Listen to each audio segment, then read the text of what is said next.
Assalamualaikum warahmatullahi wabarakatuh. Waalaikumsalam warahmatullahi wabarakatuh. Bismillahirrahmanirrahim. Alhamdulillahi rabbil alamin. Wassalatu wassalamu ala ashrafil anbiya'i wal mursalin, Sayyidina wa maulana Muhammadin wa ala alihi wa ashabihil mujahidin at-tahirin, amma ba'du. Saudara-saudara kaum muslimin seiman dan sekeyakinan yang berbahagia, pada suatu hari seketika sedang berkumpul dengan para sahabat, Rasulullah pernah memberikan peringatan. Beliau bersabda, yushiku an tada'a alaikumul umamu kama tada'al akalatu ala qas'atiha. Pada suatu saat nanti akan datang di tengah-tengah kamu, wahai umat Islam, di mana orang-orang lain di sekeliling kamu akan bersatu mengerubungi kamu seperti bersatunya orang-orang mengerubungi makanan di atas meja hidangan. Akan datang satu saat nanti di mana kondisimu dikepung sedemikian rupa, yang barat mau menerkam, yang timur mau menghantam, yang selatan mau menginjak-injak, yang utara pun akan menjelajah. Kondisimu seperti makanan di atas meja hidangan. Sebagian sahabat merasa heran dan terkejut, lalu mereka bertanya, amin qillati nahnu yawma izin ya Rasulullah? Apakah jumlah kami pada waktu itu sedikit ya Rasul? Kami sampai dikepung sedemikian rupa? Beliau menjawab, bal antum yawma izin katsir. Sama sekali tidak. Kamu tidak sedikit pada saat itu. Bahkan jumlahmu sangat banyak. Kamu adalah mayoritas. Walakinnakum ghusa'un ka ghusa'is sail. Tetapi keadaanmu saat itu persis seperti buih di lautan. Banyak tetapi centang perenang. Banyak tetapi tidak punya daya dan kekuatan. Banyak tapi dipermainkan gelombang lautan, dihempaskan ke tepian pantai tanpa punya makna dan arti. Kondisimu pada saat itu kuantitas yang tanpa kualitas, sehingga orang lain enak saja mengepung kamu.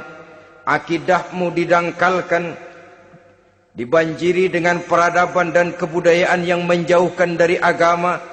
Dari segi maksiat dan munkarat seluruhnya mengepung sampai kita melepaskan nilai-nilai Islam kita ini. Dan celakanya, sambung beliau, wal yanzi'anna fi qulubi aduwikumul mahabata minkum. Akan dicabut kehebatanmu di mata musuh-musuhmu. Sehingga pada saat seperti itu orang lain memandangmu umat Islam enteng saja, remeh saja, tidak ada apa-apanya.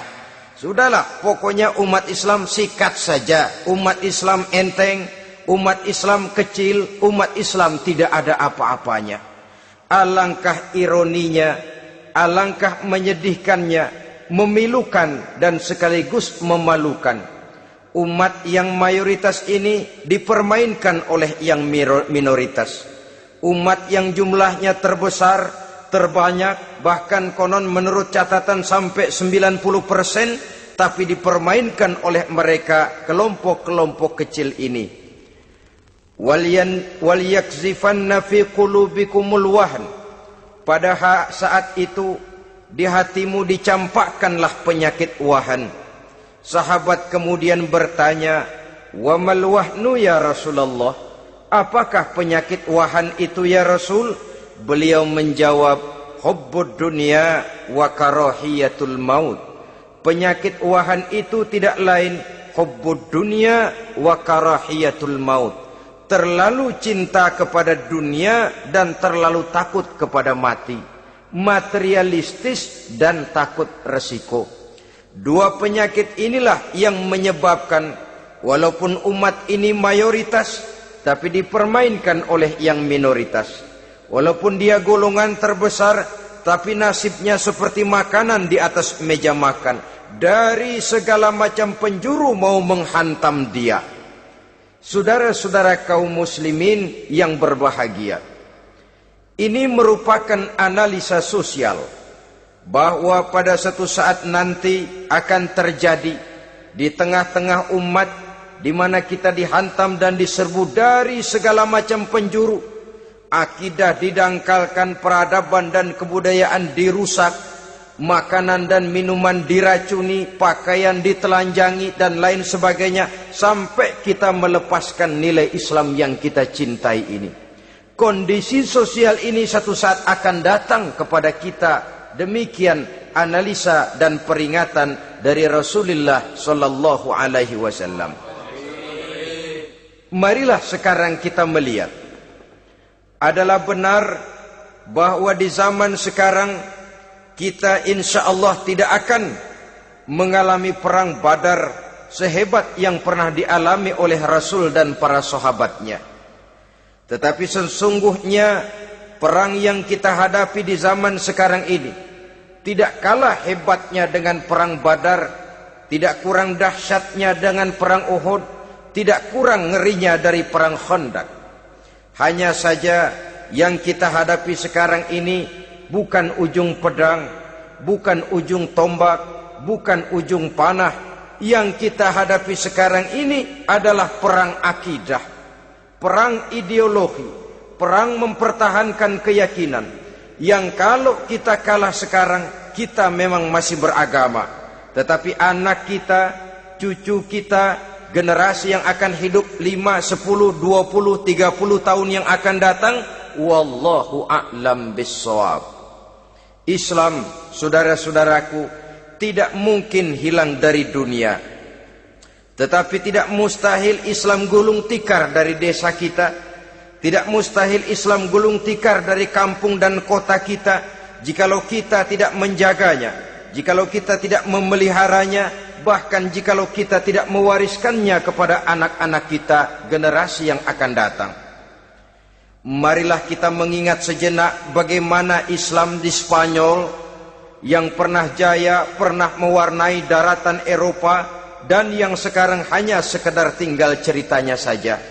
Ini pernah diperingatkan oleh Rasul dalam satu hadis, sayati ala ummati zamanun la yabqal Islam illa ismun wala minal Quran illa rasmun. Akan datang satu masa di tengah umatku di mana pada masa itu Islam ada tapi hanya tinggal sekedar namanya saja, dan Quran pun ada tapi cuma sekedar tinggal tulisannya saja. Apabila kita tidak mewariskan ini kepada generasi yang akan datang, maka serbuan-serbuan dari berbagai macam penjuru dari hari ke hari semakin kita rasakan kehebatannya. Tidak mustahil sejarah Spanyol akan terjadi di desa kita, akan terjadi di kampung kita, akan terjadi di kota kita. Orang Spanyol, kalau mereka cerita kepada anaknya, mereka akan cerita, nak, di sini dulu ada masjid. Kapan, Pak? Dulu bener dah.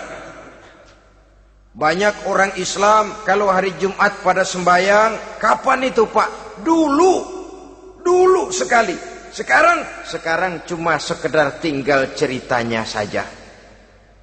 Bukankah sesuatu yang sangat tidak mustahil apabila kita tidak menjaga dan mewariskan Islam ini kepada generasi yang akan datang?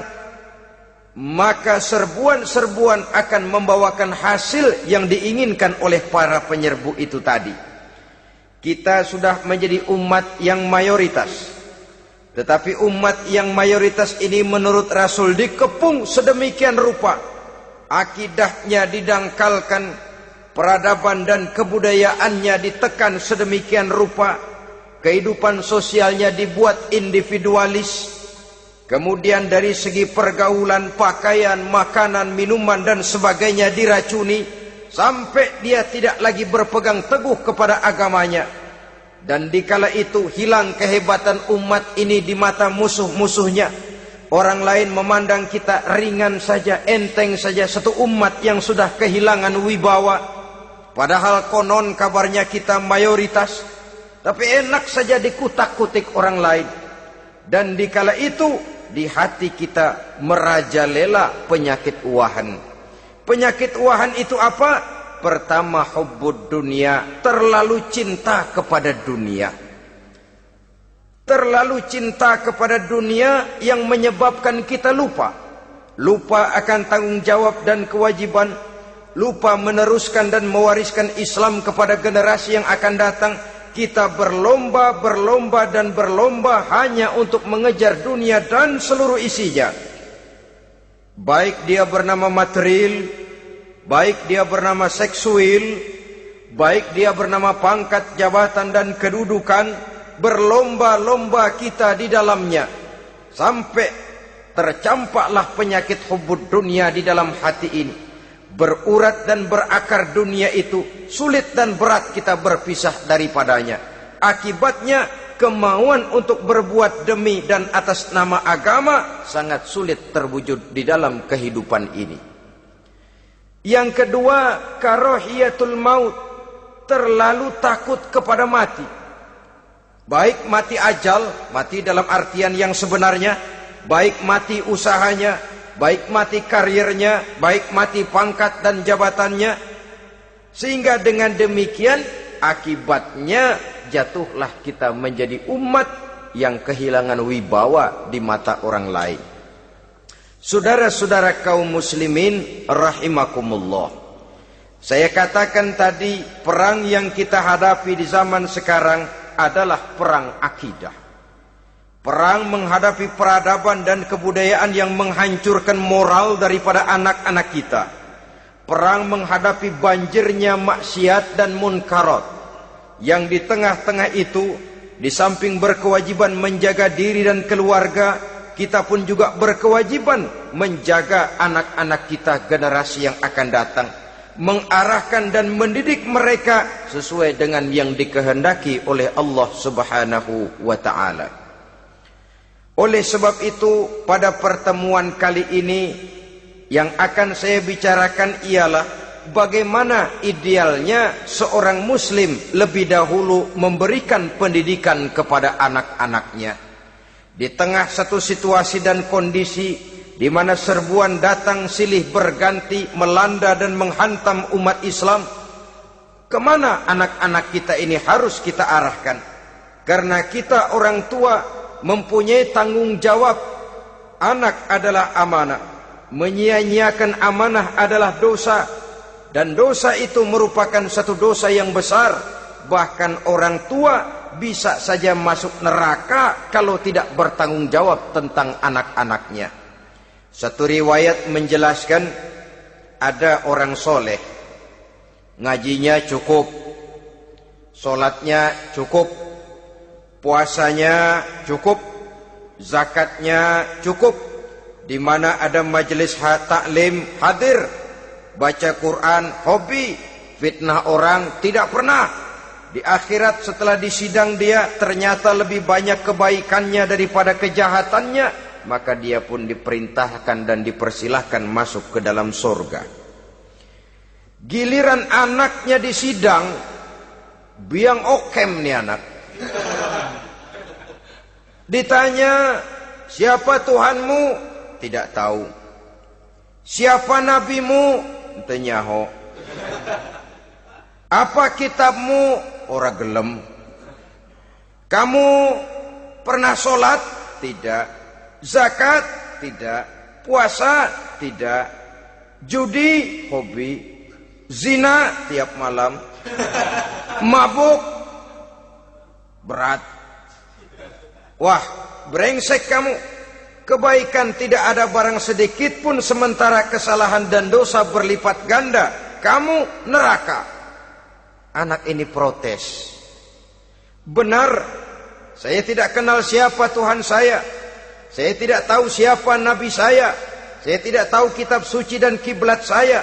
Saya tidak sholat, tidak zakat, tidak puasa. Tiap malam saya judi, saya zina, saya mabuk. Tapi saya kerjakan semua itu karena saya tidak tahu dan orang tua saya tidak pernah memberitahu saya. Dia enak-enakan hadir di majelis taklim, saya nyekek botol, didiemin saja. Dia enak-enakan baca Quran, saya zina, didiamkan saja. Saya bukan tidak mau, orang tua saya sama sekali tidak pernah mendidik saya. Dia mau benar sendiri. Maka kalau sekarang saya harus masuk ke dalam neraka, saya menuntut agar orang tua saya ikut sama-sama bergabung dengan saya ke dalam neraka. Gara-gara dia tuh saya jadi begini. Orang tuamu yang mana? Tuh, yang barusan mau ke surga. Ini orang tua yang sudah mau berangkat ke surga dipanggil. Sebentar dulu, Mas. Ini benar anak kamu? Iya, Pak. Waktu di dunia kamu tidak pernah ajarin dia ngaji? Sampai dia tidak kenal Tuhannya, tidak kenal nabinya, tidak kenal kiblat dan kitab sucinya? Iya, Pak. Dia tidak sholat, kamu diamkan saja. Dia tidak puasa, tidak zakat, kamu bersikap masa bodoh. Bahkan dia judi, dia zina, dia mabuk, kamu pun berdiam diri saja. Iya, Pak. Tahukah kamu bahwa anak ini adalah amanah? Menyia-nyiakan amanah artinya khianat, dan khianat adalah dosa yang sangat besar. Kamu tidak bertanggung jawab, maka kamu, anakmu gabung ke dalam neraka.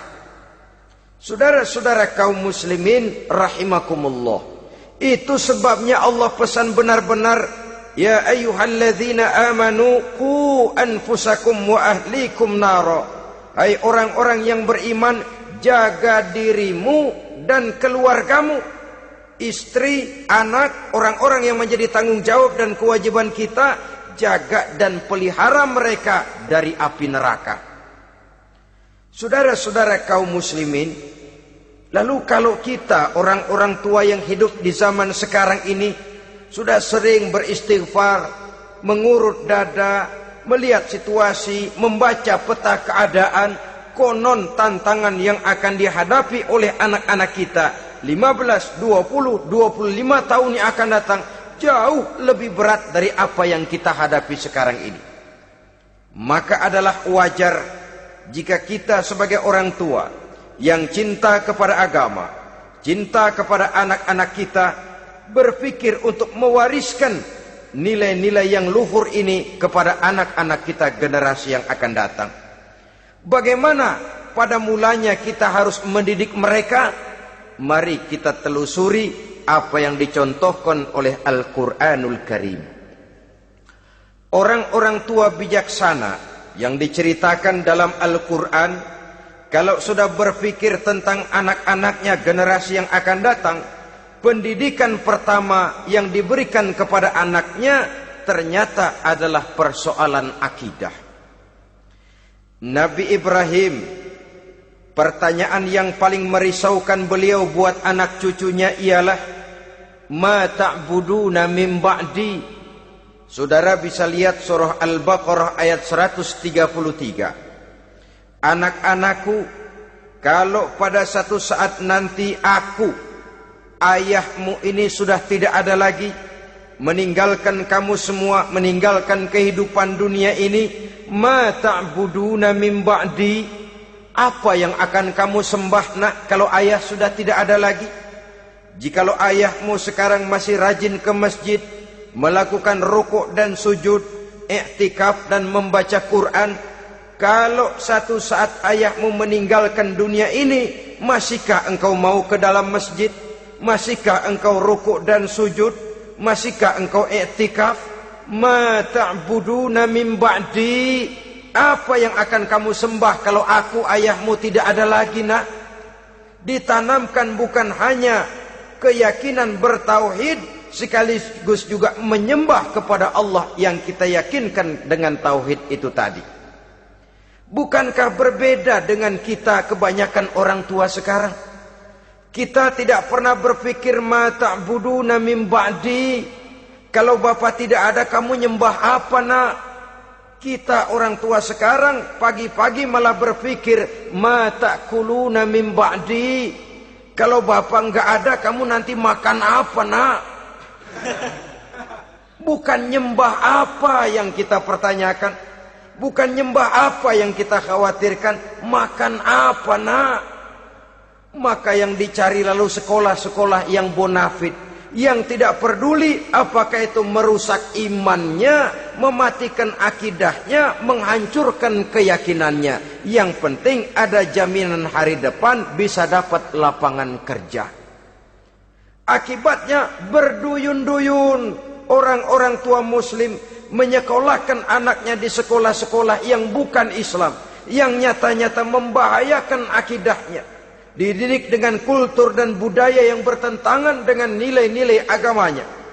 Bukankah ini berarti merelakan anak untuk dikafirkan? Bukankah ini artinya menyerahkan anak untuk ditulis menurut selera para pendidik yang tidak sesuai dengan nilai akidah yang dimilikinya? Mengapa kita tidak berpikir seperti Nabi Ibrahim, yang sebelum memberikan pendidikan kecerdasan, sebelum pendidikan matematika, IPS, PSPB dan disiplin ilmu lainnya, yang pertama ditanamkan ma ta'buduna min ba'di. Kalau ayahmu tidak ada, kamu menyembah apa nak? Menyembah Allah apa nanti malah menyembah harta? Menyembah Allah apa nanti malah mendewa-dewakan pangkat dan jabatan? Menyembah Allah apa malah nanti menyembah alam? Itu yang dikhawatirkan Nabi Ibrahim kepada generasi yang akan datang.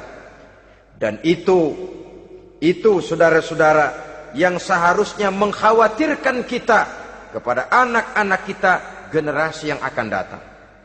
Lihatlah serbuan akidah di zaman sekarang ini. Dimanfaatkan kemiskinan kita umat Islam. Diberikan kita tawaran berupa beras, pakaian, obat-obatan, kalau perlu beasiswa, asal bisa melepaskan keislaman kita ini.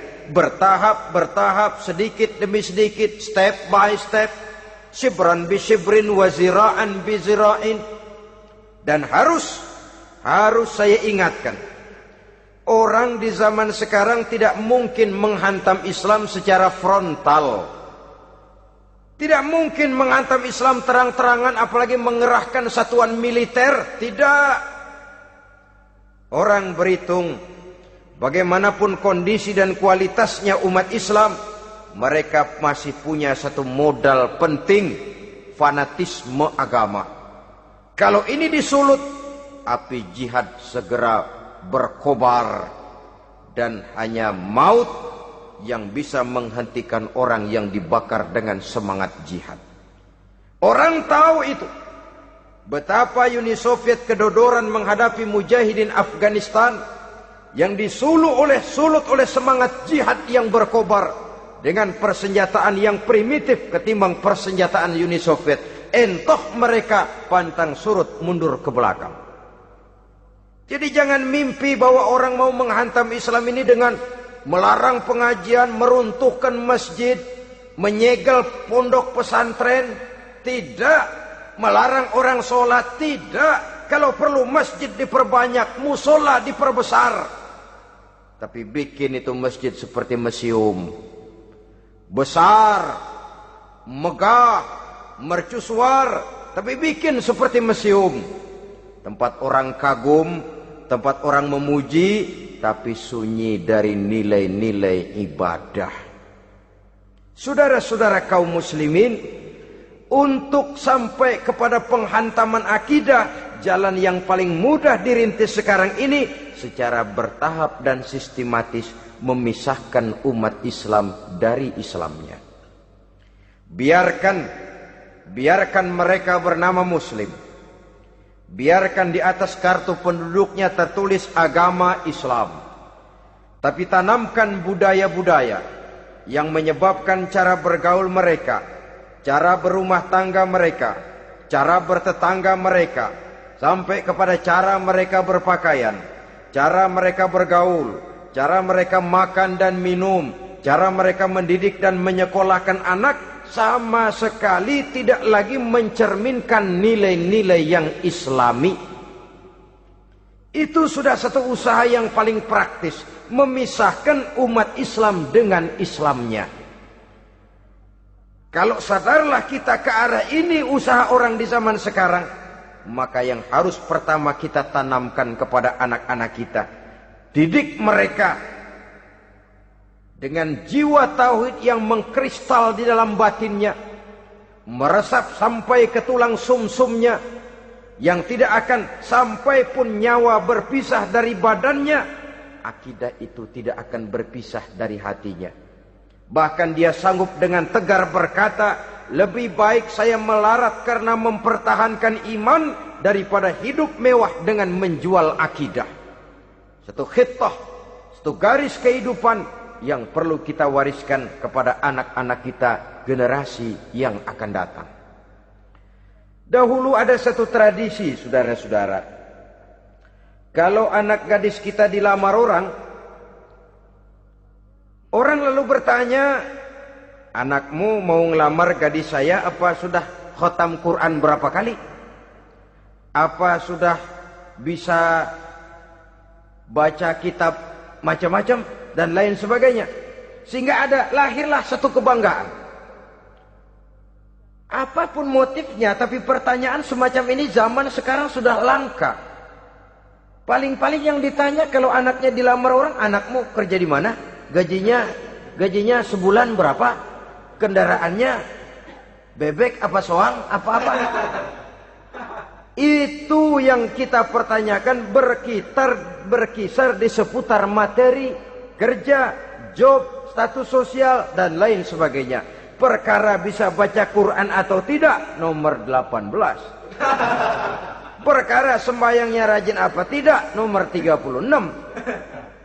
Saudara hadirin, akibatnya terjadi pergeseran nilai. Maka mendidik anak menurut tuntunan Quran adalah seperti yang diberikan contoh oleh Luqmanul Hakim, yang diceritakan dalam surah Luqman mulai ayat 11 dan selanjutnya. Apa pendidikan pertama yang harus kita berikan kepada anak?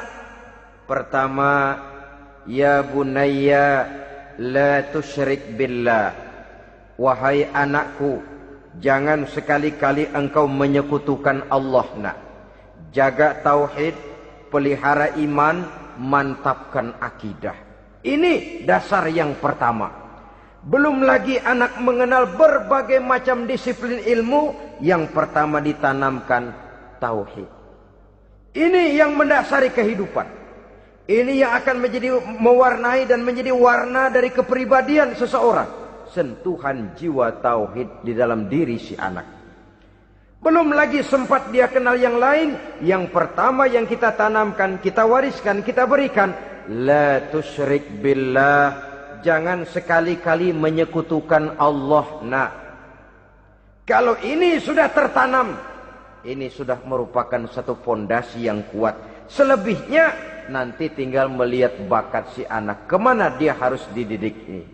Yang terpenting nilai iman lebih dahulu tanamkan.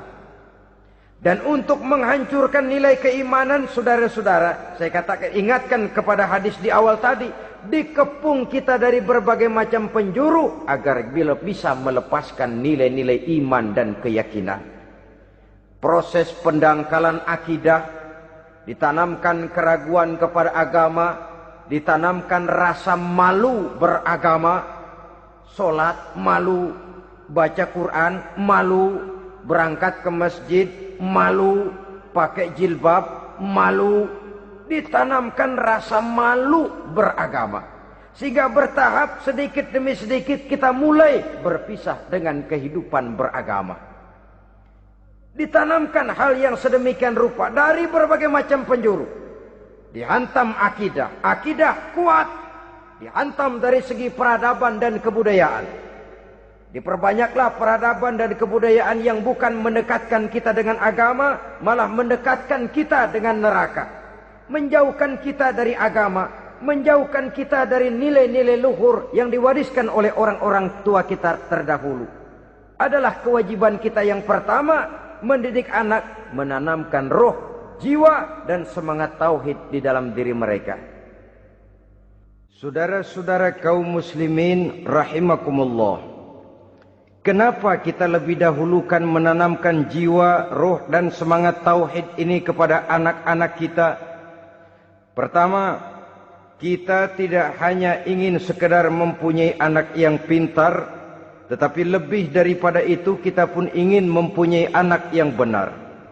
Segala macam disiplin ilmu, segala macam bentuk penalaran ilmiah dan pengisian intelektualitas manusia mungkin di satu sisi akan membuat dia pintar, tapi di sisi lain belum tentu akan membuat dia benar. Nabi pernah memberikan peringatan, man izdada ilman walam yazdad huda lam yazdad minallahi illa bu'da. Orang yang hanya bertambah ilmu pengetahuannya tapi tidak bertambah hidayah dari Allah, tidak makin mantap keimanannya, maka seluruh nilai-nilai ilmunya hanya akan menjauhkan dia dari Allah Subhanahu wa taala.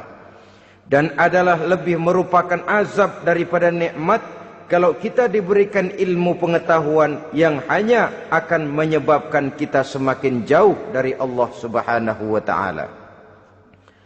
Yang kedua, sesungguhnya roh, jiwa dan semangat tauhid yang melekat dalam diri anak pada puncaknya akan melahirkan satu disiplin murni yang tumbuh dari dalam dirinya sendiri, di mana si anak dalam kehidupannya merasakan dimanapun dia berada, kemanapun dia pergi, ia selalu merasakan kehadiran Allah dekat dalam hidupnya.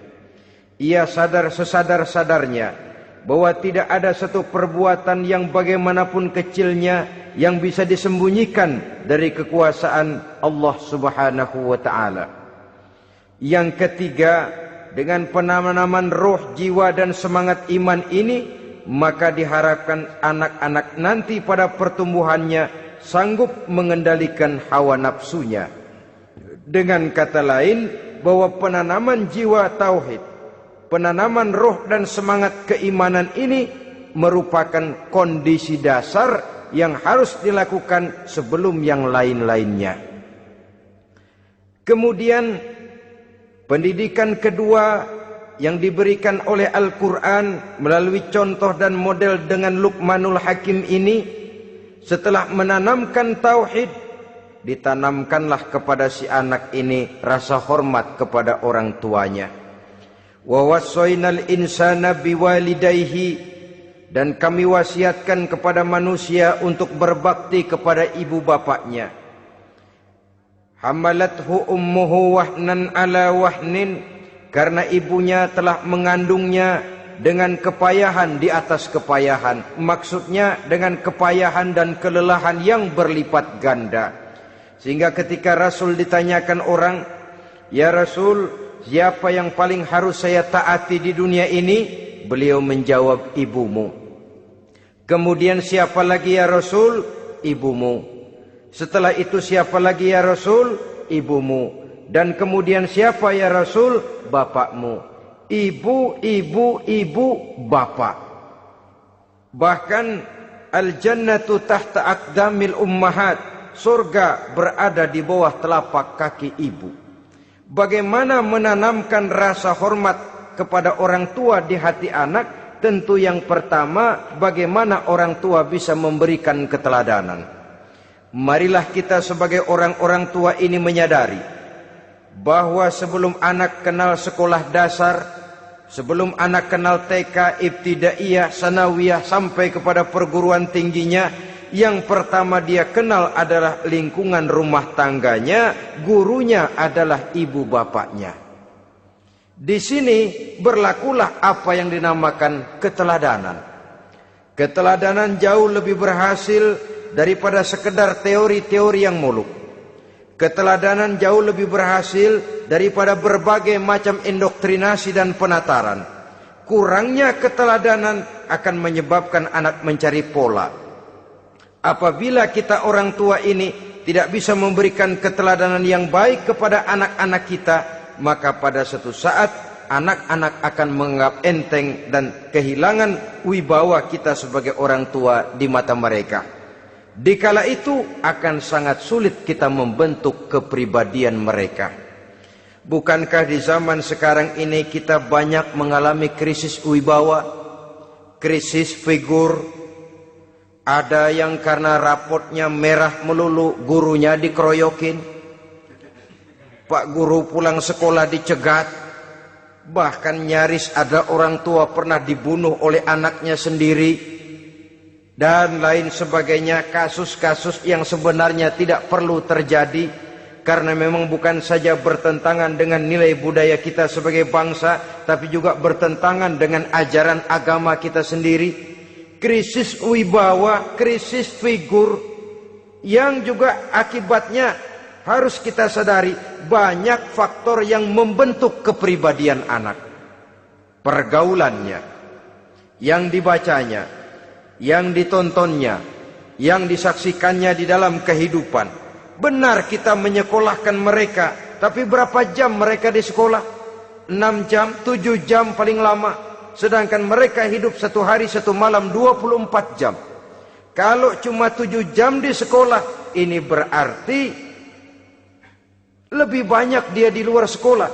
Dan di luar sekolah itu artinya ya rumah tangganya, ya temannya, ya lingkungan di mana dia tinggal, yang seluruhnya sangat besar pengaruhnya dalam ikut membentuk kepribadian anak-anak kita.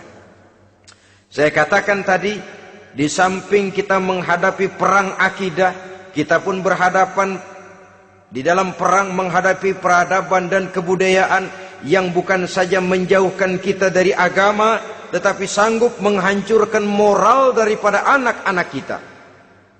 Secara pribadi, saudara-saudara, saya iri, saya kagum misalnya dengan kemajuan yang diperoleh oleh negara tetangga kita, Jepang misalnya. Padahal tahun 45 ia pun hancur lebur oleh meledaknya atom di Hiroshima dan Nagasaki.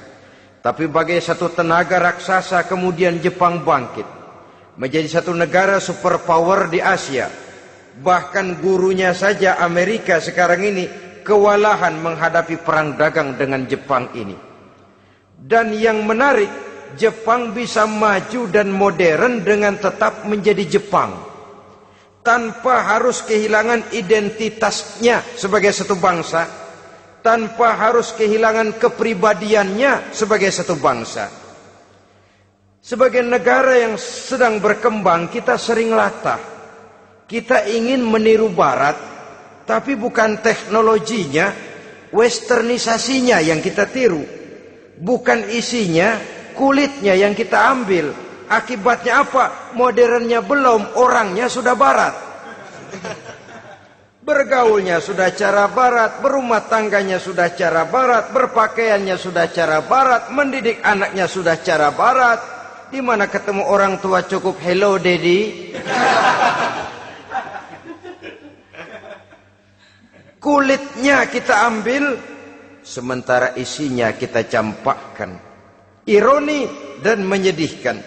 Padahal kita sesungguhnya bisa maju dan modern, bisa mengejar segala ketinggalan dan keterbelakangan kita, dengan tetap menjaga nilai-nilai luhur budaya kita sebagai satu bangsa, mengambil isinya, dan kalau memang tidak perlu, lalu mencampakkan kulitnya.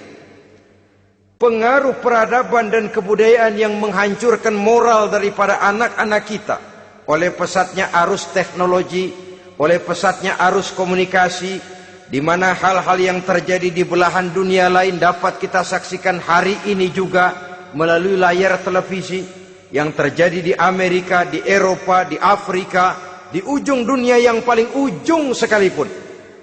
Di ujung dunia yang paling ujung, hari ini kejadian, hari ini sudah bisa kita saksikan.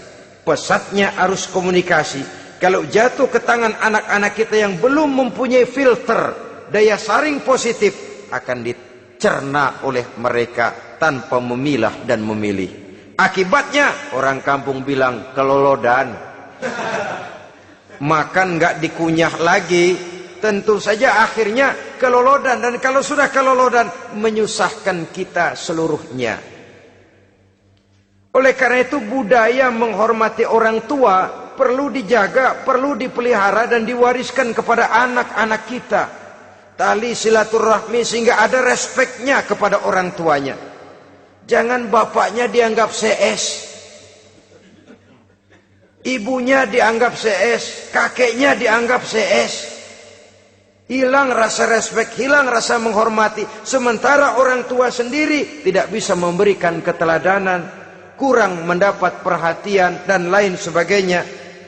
Apalagi kalau baik ibu maupun bapak adalah orang-orang karier yang setiap hari sibuk menghadapi tugas masing-masing. Bapak sibuk rapat, pindah kantor sana kantor sini, ibu sibuk arisan, besarlah anak-anak di tangan pembantu dan lain sebagainya, sehingga dia merasa kurang mendapat perhatian, dan ini akan ikut membentuk warna dari kepribadian yang dimilikinya. Sampai kepada pelosok-pelosok desa, jaringan televisi memang menguntungkan. Tapi kalau sudah sampai kepada menayangkan budaya-budaya yang tidak sesuai dengan pola di mana mereka tinggal, pola lingkungannya, dan ingin mereka terapkan dalam kehidupan, ironi dan menyedihkan. Maka sering dikatakan, jikalau ABRI masuk desa, rakyat beruntung.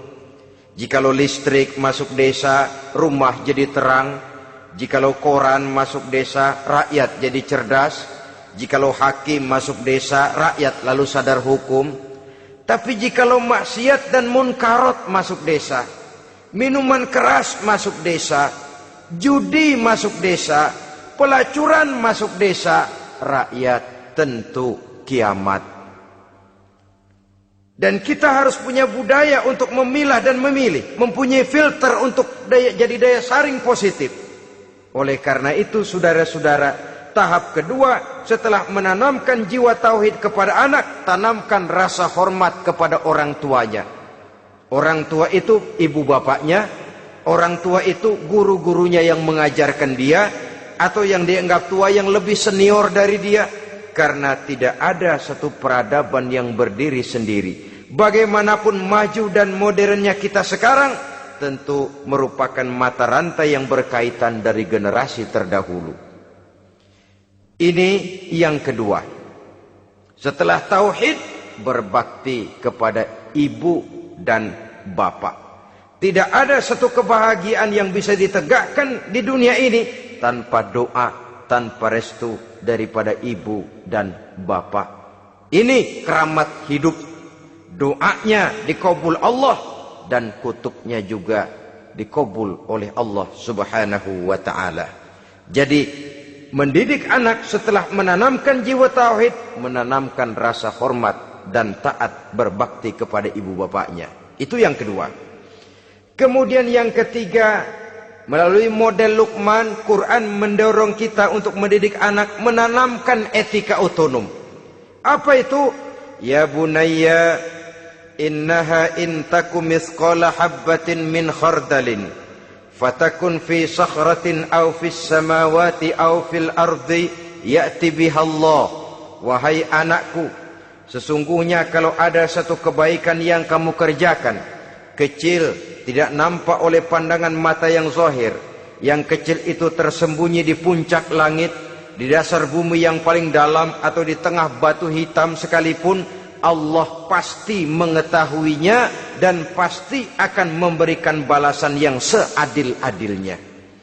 Pendidikan apa ini? Pendidikan moral, menanamkan etika otonom. Nah, kau berbuat baik jangan karena dilihat orang. Kau tidak mau melakukan kejahatan jangan cuma karena ada polisi. Kalau ada polisi kau tidak mau jahat, kucing juga begitu. Coba lihat kucing, taruh ikan asin di piring kaleng, tongkrongin. Aduh, kucing kalem, sopan, tenang. Sedikit kita lengah, habis ikan digarap. Tapi ditanamkan satu kesadaran, kemanapun kau pergi, apapun yang kau kerjakan, tersembunyi di tengah batu, di dasar bumi, di puncak langit, Allah pasti tahu. Dalam bahasa yang ringan, Kita ini diawasi oleh 2 hiperkomputer yang maha sensitif. Produksi langit, mereknya Rokib dan Atid. Itu komputer yang sangat peka dan sensitif. Jangankan kita berbuat, kita berniat baik saja, komputer sudah nyatat sendiri. Inilah yang orang sekarang namakan waskat, pengawasan malaikat. Kalau hidup sudah merasa diawasi oleh malaikat, waskat berhasil. Tapi kalau waskat sudah diawasi malah nekat, itu yang gagal. Atau yang diawasi dan yang mengawasi sama-sama sepakat, itu juga bisa cincai. Saudara-saudara kaum muslimin rahimakumullah. Waskat dalam pengertian kita muslim, bagaimana hidup ini merasakan diawasi oleh malaikat. Intelektualitas yang tinggi sekalipun, IQ yang nilainya plus sekalipun, disiplin ilmu yang bagaimanapun banyak yang memenuhi benak kita, tanpa diiringi oleh etika otonom, orang sering mencari celah dan kesempatan. Mencari celah dan kesempatan. Tapi kalau sudah merasa, kemanapun saya pergi, dimanapun saya berada, kebaikan bagaimanapun sekecilnya saya lakukan, toh Allah pasti akan memberikan balasan. In khairan fa khairun, wa in syarran fa syarrun. Jikalau baik, baik balasan yang kita terima. Jikalau jahat, jahat kejahatan yang kita terima. Kalau sudah ke arah ini kita berpikir, maka sesungguhnya kalau kita berbuat baik kepada orang lain, hakikatnya kita sudah berbuat baik kepada diri kita sendiri. Lalu tidak ada merasa rugi berbuat baik kepada orang. Karena manakala dia melakukan kebaikan kepada orang lain, artinya dia sudah berbuat baik untuk dirinya sendiri. Jadi setelah tauhid, kemudian berbakti kepada ibu bapak, yang ketiga baru pendidikan tentang akhlak, tentang moral. Pola ini yang sering terlupakan oleh kita, bahwa bagi kita itu pendidikan tidak lain upaya mencerdaskan otak anak. Jangan sampai sebab ini kelihatannya pembangunan makin maju, persaingan hidup makin tajam, tensi ekonomi semakin tinggi, sementara jumlah tenaga kerja dengan lapangan kerja yang tersedia jauh dari mencukupi. Jikalau tidak membekali anak dengan pendidikan yang menunjang lapangan pekerjaan, orang tua khawatir, takut sekali anaknya jadi gelandangan. Dikhawatirkannya kehidupan dunia ini, sementara dia lupa kalau anaknya bisa jadi gelandangan di akhirat. Padahal selama-lamanya gelandangan di dunia, paling seumur manusia itu 60 tahun, 70 tahun lah umur orang sekarang. 70 itu sudah luar biasa itu. Tapi kalau harus menggelandang di akhirat, menjadi gelandangan di akhirat, alangkah menyedihkannya. Apakah akan kita korbankan satu kehidupan yang langgeng, abadi, cuma karena tertipu oleh fata morgana dan kamuflase? Kita korbankan yang sedikit, kita korbankan yang besar karena kita memilih yang sedikit.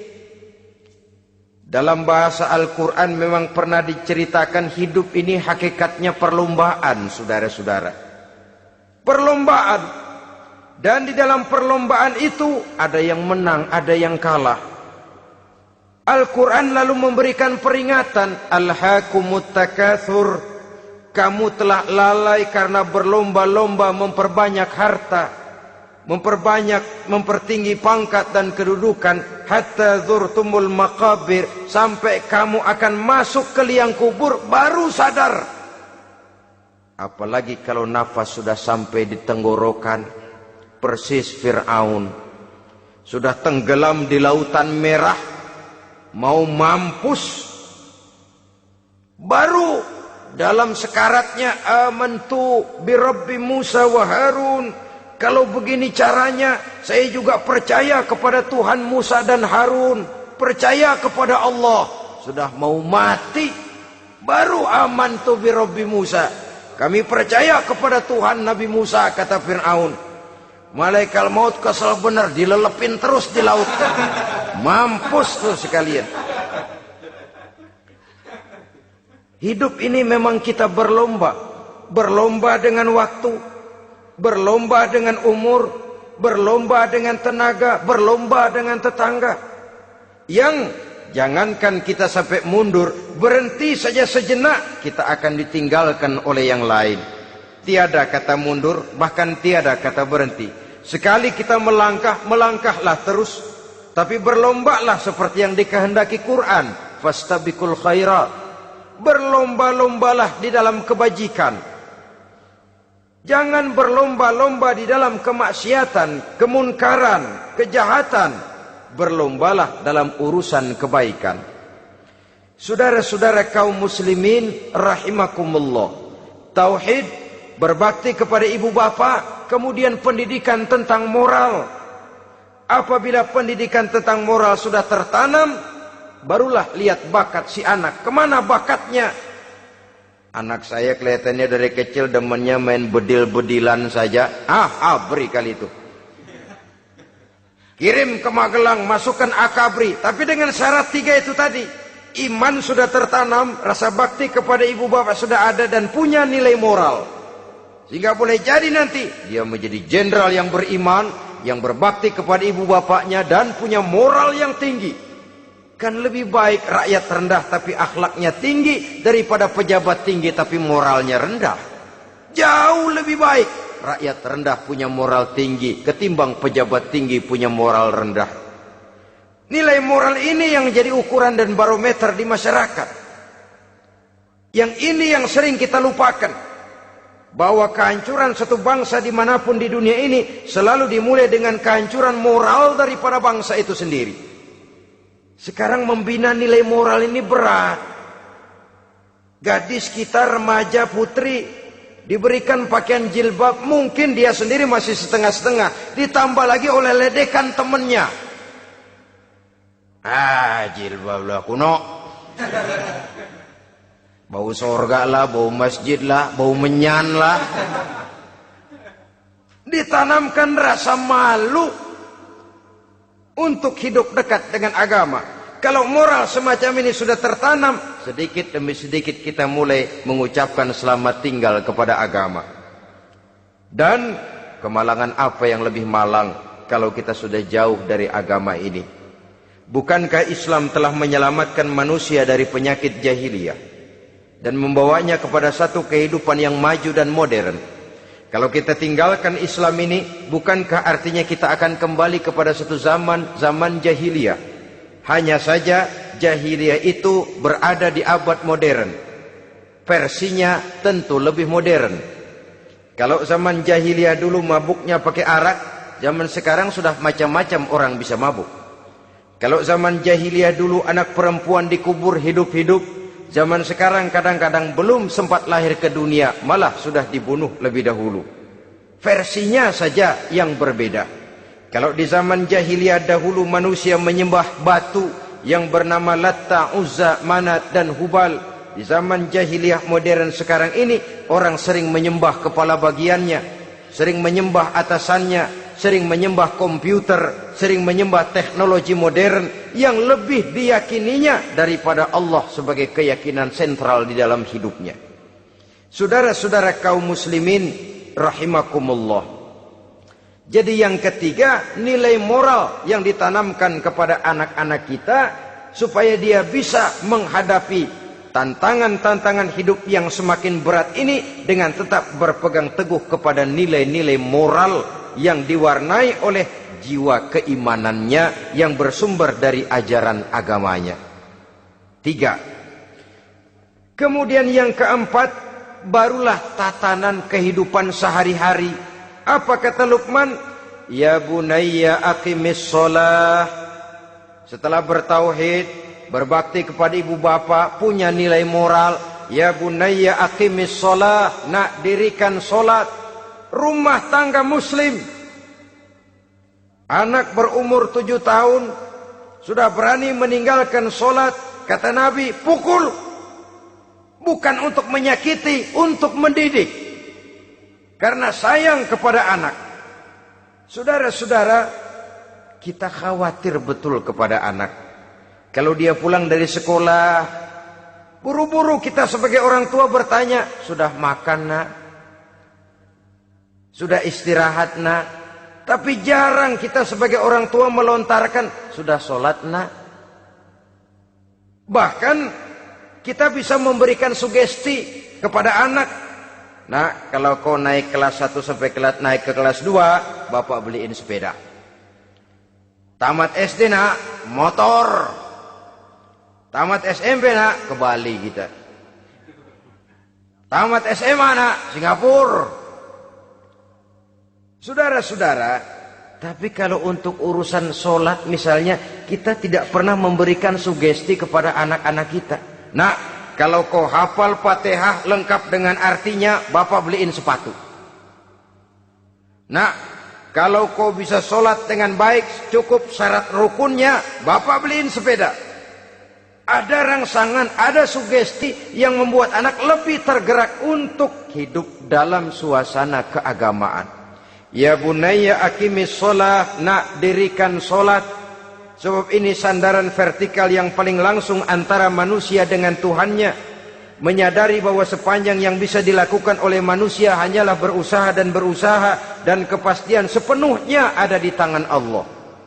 Dengan solat kepribadianmu diperteguh, dengan solat sandaran vertikalmu kepada Allah diperkuat.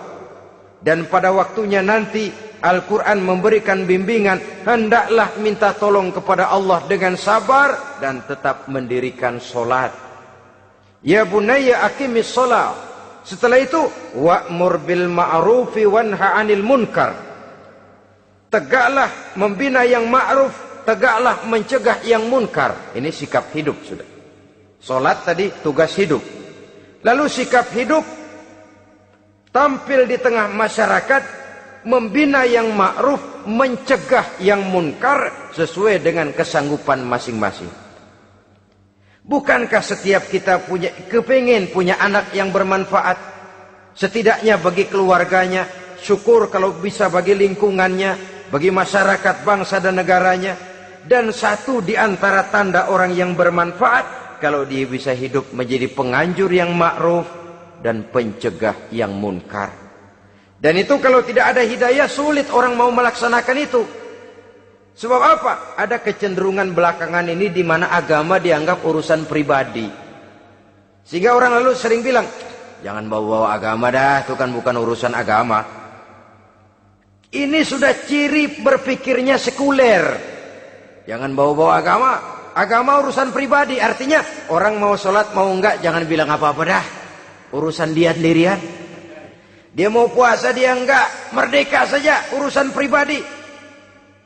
Agama bukan persoalan pribadi. Apalagi jika sudah menyangkut amar ma'ruf dan nahi munkar. Siap menegakkan yang baik, mencegah yang munkar untuk tegaknya satu masyarakat yang diwarnai oleh kebaikan dan terhindar dari segala macam kejahatan. Dan terus ayat-ayat selanjutnya mencerminkan sikap hidup. Namun yang intinya cara mendidik anak yang baik yang dicontohkan oleh Al-Quran dengan Luqmanul Hakim sebagai model. Pertama, tanamkan tauhid. Yang kedua, tanamkan rasa hormat dan berbakti kepada ibu bapaknya. Yang ketiga, tanamkan moral, nilai akhlak yang tinggi. Setelah itu yang keempat, biasakan hidup dalam suasana keagamaan. Kontrollah sholatnya, kontrollah baca Qur'annya, kontrollah puasanya di bulan Ramadan. Ajaklah anak-anak sholat berjamaah, sehingga dengan demikian dia terbiasa oleh satu suasana yang mendekatkan dia dengan nilai agamanya. Dari sana diharapkan nilai-nilai ilmu yang didapatnya dari bangku sekolah akan menciptakan keseimbangan dengan yang ditanamkan oleh orang tuanya dalam bentuk yang dijelaskan oleh surah Luqman itu tadi. Sehingga apabila keseimbangan ini terwujud, akan menjalin keseimbangan dalam pola berpikir, dan keseimbangan dalam pola berpikir akan melahirkan keseimbangan dalam perbuatannya. Terwujudlah kita harapkan insan yang fid dunya hasanah wa fil akhirati hasanah. Inilah harapan kita semua. Mudah-mudahan Allah memberikan kekuatan kepada kita untuk mewariskan nilai-nilai yang baik kepada generasi yang akan datang. Sehingga esok harus lebih baik daripada hari ini, dan lusa harus lebih baik daripada hari esok. Terima kasih atas perhatian saudara. Mohon maaf atas segala kekurangan. Usikum wa nafsi bitaqwallah. Wassalamualaikum warahmatullahi wabarakatuh. Waalaikumsalam warahmatullahi wabarakatuh.